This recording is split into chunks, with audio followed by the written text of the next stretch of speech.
করে। ও বাবারে, কেমন লাগছে এবারে বল?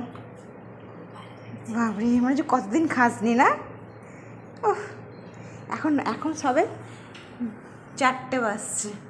হ্যালো এভরিওয়ান, তোমরা সব কেমন আছো? আশা করি ভালো আছো। আর আমি ভীষণ ভালো আছি। আর এখন বাজে দুপুর 3টে, আর আমি এখনই রান্নাঘরে চলে এসেছি রান্না করার জন্য। অ্যাকচুয়ালি মানুষ এই টাইমে খাওয়া দাওয়া করে, নাই তো মানুষ ঘুমায় এই টাইমটাতে। অনেকেই আছে যারা দুপুরে খাওয়া দাওয়া করে, এই টাইমে রেস্ট নেয়। আর কিছু কিছু মানুষ আছে যারা 2:30 থেকে 3টের সময় খাবারই খায়। আর আমি এসেছি এখন রান্না করতে। তো অ্যাকচুয়ালি আমাদের দুপুরে খাওয়া দাওয়া হয়ে গেছিলো। আর এখন 3টের সময় বাবা চিকেন নিয়ে এসেছে আর কি। দুপুর 3টে, দুপুর বলবো না বিকেল বলবো বুঝতে পারছি না। এখন যেহেতু অনেক গরম, এখন দুপুরে 3টে 3:30 এগুলো রেস্টেই নেয় মানুষ, তো ওই জন্য দুপুরেই বললাম। তো যাই হোক, দুপুর 3টের সময় দেখতে পাচ্ছ এখন আমার বাবা নিয়ে এসেছে চিকেন। কারণ বলা হয়েছিল আর কি, চিকেন যে বিক্রি করে আর কি, তাকে বলা হয়েছিল যে কটার সময়, মানে দুপুরে খাওয়া দাওয়া করার পর কটার সময় দোকানটা খোলা হয়। তো বলেছিল যে 2:30 থেকে 3টের মধ্যেই আমি খুলে দিই। তো সেই জন্য বাবা চলে গেছিলো 3টে, মানে 2:30টার সময় আর কি। তো বাবা নিয়ে এসেছে। কারণ আমার সন্ধ্যেবেলাতে, মানে কি বলবো, সকাল থেকে আমাদের বাড়িতে নিরামিষ হয়েছিল।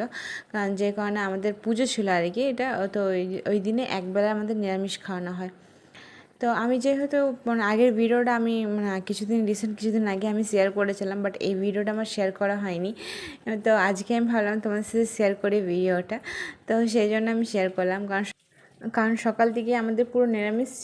তো সেই জন্য পুরো আমাদের বললে হবে না, আমাদের বাড়িটা বললে হবে না, আমাদের পুরো পাড়াটা, আশেপাশে যে ঘরগুলো আছে ওইদেরও, মানে কি বলবো, সেই দিনটা সকালটা ওই দিনে যে পুজোটা হয় আর কি, তো সেই পুজোটার জন্য আমাদের পুরো নিরামিষ খাওয়ানো হয়। তো সেই কারণে আমার মেয়ে তো আবার এমনই যে একদিন নিরামিষ না খেয়ে থাকতে পারে না। আর আমার শ্বশুরমশাই শাশুড়ি মা এমনই আর কি, যে আমার মেয়ে একদিন যদি নিরামিষ খায়, বা ও যদি বলে দাদা মাংস খাবো বা মাছ খাবো, যাই হোক না কেন, মাছ এমনি খুব একটা পছন্দ করে না, চিকেনটাই বেশি পছন্দ করে। আর একবার যদি মুখ ফুটে বলে দিয়েছে, তো সেটা আনা চাই আমার শ্বশুরমশাই।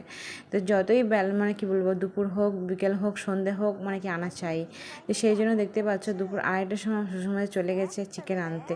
ওই টাইম মানুষ ঘুমায়, রেস্ট নেয়। আর সেই টাইমে আমার শ্বশুর চলে গেছে এত রোদে সাইকেল করে চিকেন আনতে গেছে, শুধুমাত্র আমার মেয়ের জন্য আর কি। কারণ বিকেলবেলাতে আমার একটু কাজ আছে, আমাকে চলে যেতে হবে, আমার ক্লাস আছে। আর সন্ধ্যেবেলাতে এসে যেন আমার মেয়ে খেয়ে পরে টিউশন যেতে পারে, তো সেই কারণে আমার শ্বশুরমশাই এনে দিচ্ছে। তো যাই হোক, আমার রান্না করার পরেই আমার মেয়ে দেখতেই পাচ্ছ খেতে শুরু করে দিয়েছিলো চিকেনটা। আর এখন অলরেডি 4টে বাজছিলো।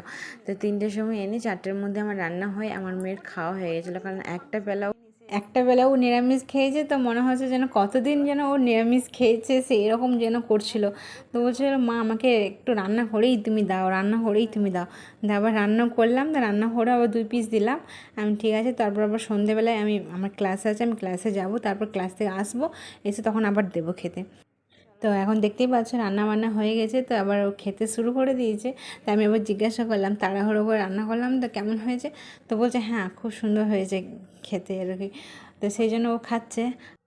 তো তারপর আমি আবার ওইদিকে রেডি হলাম। তো রেডি হয়ে গেছিলাম, কারণ আমি আবার আমার ব্যায়ামের ক্লাসে যাব। তো সেই জন্য ভাবলাম যে রেডি হয়ে যাই। তো দেখতে পাচ্ছ রেডি হয়ে গেছিলাম একেবারে। আর মেয়েরও তো খাওয়া হয়ে গেছিলো। তো খেয়ে দিয়ে আমি আবার ড্রেস চেঞ্জ করে, মানে শাড়ি পরেছিলাম, শাড়িটা চেঞ্জ করে আবার চুড়িদার পরলাম। দেখতে পাচ্ছ এখন আমি বেরিয়ে পড়েছি আমি যোগা ক্লাসে। তো যাই হোক, আমার ভিডিওটা এই পর্যন্ত। তোমার যদি ভালো লেগে থাকে অবশ্যই জানাবে কেমন লেগেছে আমার